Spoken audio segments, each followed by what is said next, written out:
مشاہد حسین صاحب بہت شکریہ آپ نے وقت دیا۔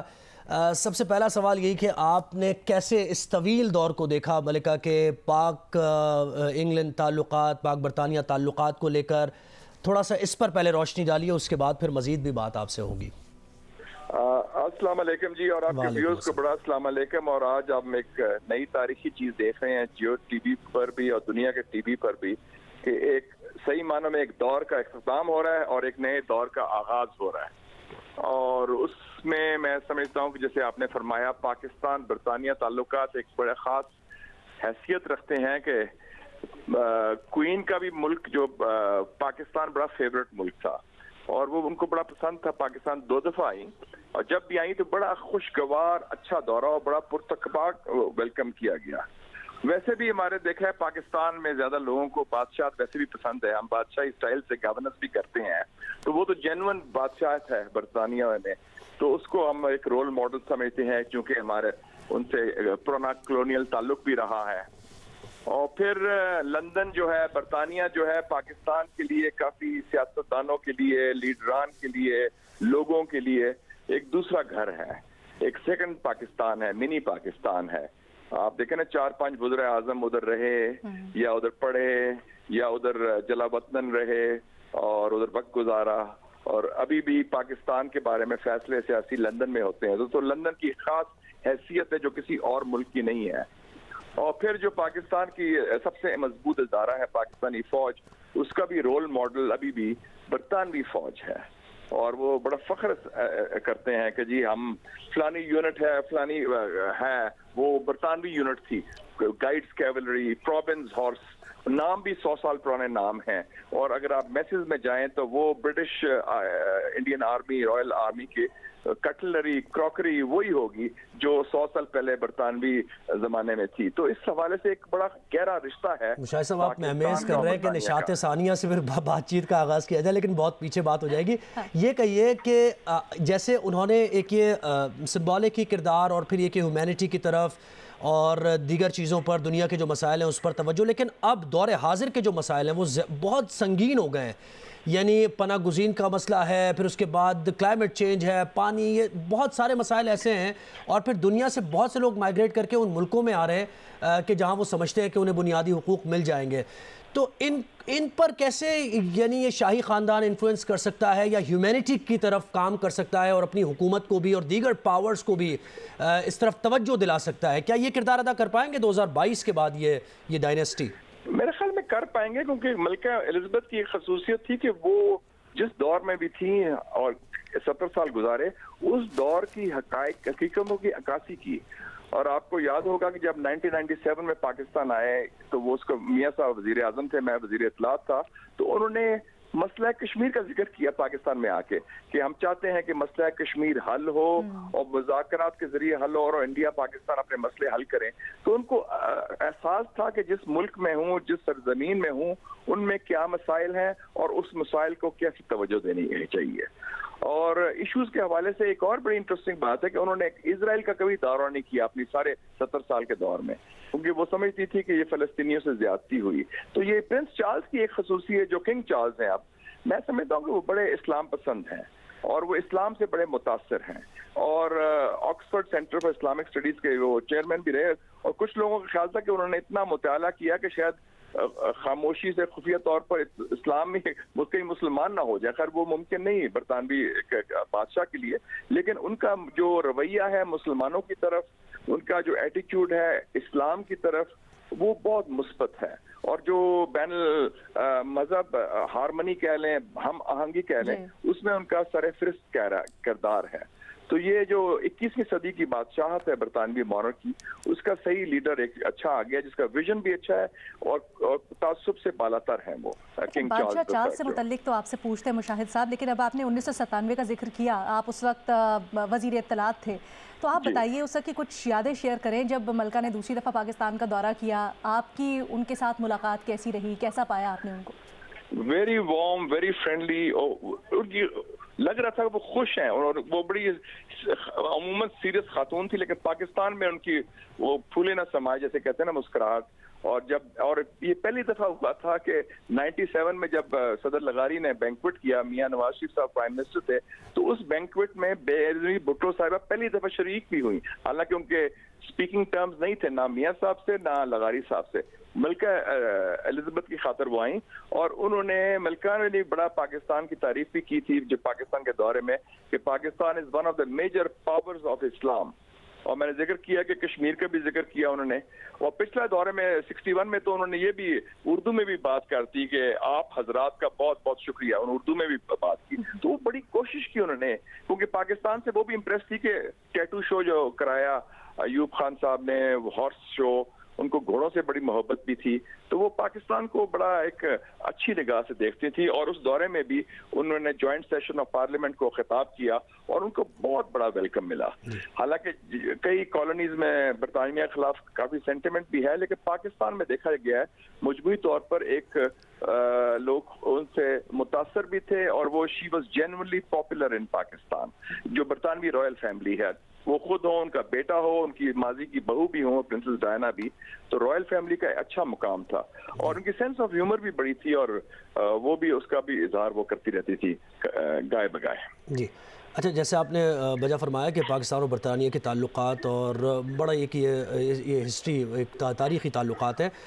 یہ کہیے گا کہ 166 ممالک میں سعید نیازی ہمارے ساتھ، انہوں نے کہا کہ وزٹ کیا ملکہ نے، اور جس ملک میں وزٹ کیا اس کے ساتھ بڑے اچھے تعلقات رہے برطانیہ کے. لیکن کیا برطانیہ میں جو سسٹم ایگزسٹ کر رہا ہے، کیا اس میں اتنا کشن ہے اس شاہی خاندان کے لیے کہ فورن پالیسی کو لے کر جو معاملات ہیں دیگر ملکوں سے اور خاص طور پہ پاکستان کو لے کر، تو وہاں اگر کوئی سوچ ہے تو اس کو انفلوئنس کر دیا جائے؟ ہم یہ ایکسپیکٹ کر سکتے ہیں؟ دیکھیں جی، برطانیہ کے اس وقت جو برطانیہ میں ایک تقسیم بھی ہے سیاسی، اور برطانیہ ایک خود تبدیل ہو گیا ہے، کیونکہ اب برطانیہ صرف وائٹ ریس نیشن نہیں رہا، ملٹی کلاس، ملٹی ریشل اور ملٹی ریلیجس سوسائٹی بن گئے، جس میں مسلمان بھی ہیں، ہندو بھی ہیں، ایشینز بھی ہیں، اور ہر قسم کلر کے لوگ ہیں. اس میں مونارکی جو ہے، میں سمجھتا ہوں ابھی بھی سینٹر آف گریوٹی ہے، ایک مرکزیت کا اس کا کردار ہے برطانیہ کو جوڑنے میں، اور یہ ایک بڑا امپورٹنٹ کردار ہے. اور اس حوالے سے جو ان کی سمبلزم ہے، ایک سمبل آف یونٹی کے وحدت کی علامت ہے برطانیہ کی. اور آپ نے دیکھ لیا کہ جس طرح لوگ باہر نکلے ہیں، یہ تو جینوئن پاپولیرٹی کا نا، کہ 10-12 گھنٹے لوگ لائن میں کھڑے رہے کہ ہم نے ان کا ایک جھلک دیکھ لیں ان کی تابوت کی. تو یہ بڑی جینوئن پاپولیرٹی کی عکاسی کرتا ہے. تو اس میں فورن پالیسی کا ڈیفینیٹلی کردار ہوتا ہے. آپ دیکھ لینا کہ پچھلے دنوں میں کوئین نے جنرل قمر جاوید باجوہ کو نامینیٹ کیا اپنا نمائندہ، کہ آپ سینڈرس رائل ملٹری اکیڈمی جائیں، میری طبیعت ٹھیک نہیں، آپ کوئین کے نمائندے ہیں، ملکہ کے نمائندے کے طور پر وہ گئے. تو اس سے پاکستان اور برطانیہ کے تعلقات کی جو قربت، اس کی تو عکاسی ہوتی ہے نا، چاہے وہ فوج سے ہو یا ریاست سے ہو یا مختلف اداروں سے ہو. اچھا مشاہد حسین صاحب، بہت سے پیٹرنیجز ہیں، بہت سی چیریٹیز ہیں جو کہ شاہی خاندان، ایوارڈز ہیں بہت سے جن کو شاہی خاندان کرتا ہے، انڈورس کرتا ہے. پھر اسی طرح سے جو خصوصی طور پر پاکستان کے لیے ینگ لیڈرز کے بہت سے ایوارڈز ہیں، بہت سے پیٹرنیجز ہیں. اس سلسلے میں اب آگے چل کر جب بادشاہ چارلس ہیں، تو آپ کیا سمجھتے ہیں کون سی چیزیں ان کے دل کے بہت قریب ہیں، کون سے ایشوز ان کے دل سے بہت قریب ہیں، اور یہ پاکستان کے تناظر میں کس طرح سے عام ہو سکتے ہیں؟ پاکستان کے تناظر سے دیکھیں نا، رائل فیملی میں اس وقت جو بادشاہ ہیں کنگ چارلز III، وہ پاکستان کو بہت اچھی طرح جانتے ہیں اور پسند کرتے ہیں. پھر ان کے جو صاحبزادے ہیں، دا پرنس آف ویلز، وہ خود بھی آپ کو پتہ ہے انہوں نے خود اور ان کی بیگم نے کہا تھا کہ ہمارا سب سے کامیاب اور سب سے اچھا دورہ پاکستان کا تھا. یہ ان کی جو ولی عہد ہے انہوں نے فرمایا تھا. تو آپ دیکھ لیں کہ اس حوالے سے میں سمجھتا ہوں کہ ایک تو ہمارا جو تاریخی تعلق ہے وہ ان کو ہوگا برٹش کامن ویلتھ کے حوالے سے. دوسرا جو اب ایشو آ گیا ہے کلائمیٹ چینج کا، اس حوالے سے دوسرا ہوگا. تیسرا اسپورٹس کے حوالے سے، چاہے وہ کرکٹ ہو یا ہارس رائڈنگ ہو. اور چوتھا میں سمجھتا ہوں کہ یہ اسلام کے حوالے سے. اور جب کوئین نے خود کہا تھا کہ Pakistan is one of the major powers of Islam, کہ اسلامی دنیا کا ایک بڑی قوت ہے پاکستان، تو اس میں جو بین المذاہب ہم آہنگی کا جو کردار کنگ چارلز ادا کرنا چاہتے ہیں اس میں میں سمجھتا ہوں وہ پاکستان کو ایک کلیدی کردار سمجھیں گے اور اس میں ہماری بھی بڑی اہمیت ہوگی کہ مغرب اور مسلمانوں کے درمیان ایک پل کا کردار ادا کرنے کی کوشش کریں. اور چونکہ ہمارے ایک درینہ تعلقات ہیں, ثقافتی کہہ لیں, تاریخی کہہ لیں, ہر لحاظ سے کہہ لیں, اور ویسے بھی ہم کمفرٹ لیول ہے ان کا ہمارے ساتھ, ہمارا ان کے ساتھ, برٹش کے ساتھ, تو یہ اور پختگی آئے گی اس تعلق میں جو نئے شاہی خاندان میں جو نئی جنریشن نے ٹیک اوور کیا ہے. یعنی اس کا مطلب ہے شاہ چارلز جو ہے اسی لیگیسی کو کنٹینیو کریں گے جو ملکہ الزبتھ کی. ایبسلیوٹلی, بلکہ آگے بڑھائے گا, کیونکہ چارلز کی انڈرسٹینڈنگ آف اسلام بڑی ڈیپ ہے اور وہ اسلام کے بارے میں کتابیں بھی پڑھتے ہیں, اسلام کے بارے میں کامنٹ بھی کرتے ہیں, اور اسلام کو سمجھنے میں کافی ان کی سٹڈی ہے. تو میں سمجھتا ہوں کہ یہ ایک بڑی مثبت بات ہے. اور ویسے بھی آپ کے جو چارلز کی جو بیوی ہیں ان کے جو بھائی تھے وہ آپ کے سابق وزیر اعظم عمران خان صاحب کے بیسٹ فرینڈ تھے ایک زمانے میں. تو جیسے آپ نے کہا مشاہد صاحب کہ یہ اسلام کی انڈرسٹینڈنگ بھی زیادہ ہے, وہ کتابیں بھی پڑھتے ہیں, تو اس کا مطلب یہ ہے کہ پاکستان جو برننگ ایشو پاکستان کو لے کر ہے, ان کے نیبرنگ کنٹریز کو لے کر, تو اس میں بھی کوئی نہ کوئی کردار افغانستان کا جیسے مسئلہ ہے اور ایکسٹریمزم سے جڑا مسئلہ ہے, اور دنیا میں جو ایک پرسیپشن ہے اسلام کا, تو اس کے لیے بھی یہ بہتر ثابت ہوگا. دیکھیں نا جی, ان کا تو یہی ہوگا نا کہ جو اسلام کی اصل روح ہے اس کی عکاسی کی جائے, اور وہ روح کیا ہے؟ وہ ہے پروگریسو, وہ انکلوسیو ہے, اور وہ ہے برداشت اور تحمل کا پیغام دیتا ہے اسلام, نہ کہ تقسیم کا, تضاد کا, یا لڑائی جھگڑے کا. تو وہ جو اس امیج کو, اور وہی ہمارا قائد اعظم محمد علی جناح کا امیج تھا, وہی امیج کو ہم پاکستان کو آگے لے کر چلنا چاہتے ہیں. تو ایک بڑی ایک مشترکہ بنیاد ہے کہ اس کو ایک آگے رول ادا کریں, کیونکہ اس وقت ایک بڑا ایشو دنیا میں اس وقت مغرب و مسلمان کے درمیان جو خلیج ہے وہ بڑھ رہی ہے, اور جو مغربی قائدین ہیں ان کو کنگ چارلز کے علاوہ بہت کم ہے جو اسلام کو سمجھتا ہیں یا اسلام کے بارے میں مثبت رائے رکھتے ہیں یا مسلمانوں کے ساتھ قربت پیدا کرنا چاہتے ہیں جیسے کنگ چارلز چاہتے ہیں. تو یہ میرے سمجھتا ہوں ہمارے لیے بھی ایک اپرچونٹی ہے کہ ہم کو بھی as a important Muslim country اس کو آگے لے کے چلیں. اچھا مشاہد صاحب, کس طرح سے آپ سمجھتے ہیں, کیا اب ہیڈ آف اسٹیٹ کی جب تبدیلی ہوئی ہے تو پاکستان کو دورے کی دعوت دینی چاہیے, یا کس طرح سے تعلقات آگے بڑھانے چاہیے بادشاہ چارلز کے ساتھ؟ ایک تو بڑا اچھا جسچر کیا پرائم منسٹر آف پاکستان نے, میاں شہباز شریف صاحب نے, کہ انہوں نے خود جا کے پرسنلی وہ ان کے جو رسومات میں شرکت بھی کی اور افسوس بھی کیا. اور آپ نے دیکھا کہ ادھر بھی پاکستان میں اس میں کوئی دو رائے نہیں آئے,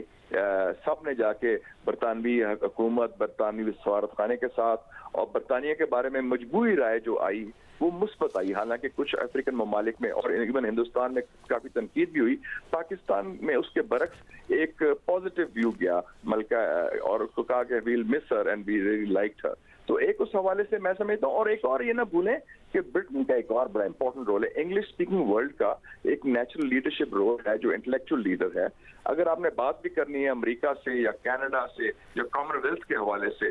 تو اس میں بھی برطانیہ کا رول بڑا کی ہے. اور اگر ہمارے ان سے اچھے تعلقات ہیں, جس طرح ہمارے چاہے فوج کے ہوں, چاہے سیاستدانوں کے ہوں, چاہے اقتصادی حوالے سے ہوں, چاہے ہمارے ڈائسپورا جو کشمیری اور پاکستانی ہیں برطانیہ میں ان کے ہوں, تو وہ ایک بڑا فورس ملٹی پلائر ہو سکتا ہے پاکستان کے اپنی ڈپلومسی کے لیے. اور وہی کوئین الزبتھ تھی جنہوں نے جا کے 1997 میں کہا تھا مسئلہ کشمیر کی بات کی تھی, اس کی تنقید بڑی ہندوستان میں ہوئی. اور یہ وہاں یہ نہ بھولیں کہ کوئٹہ کی تاریخ میں 61 میں سب سے بڑا ویلکم کوئین الزبتھ کا ہوا تھا کہ 30,000 لوگ سڑکوں میں نکل آئے تھے کوئٹہ جیسے شہر میں ان کو ویلکم کرنے کے لیے. تو ان کی مقبولیت کا آپ اندازہ لگا لیں پاکستانیوں کے اندر. ٹھیک ہے, بہت شکریہ. سابق وزیر اطلاعات سینیٹر مشاہد حسین سید ہمارے ساتھ موجود تھے.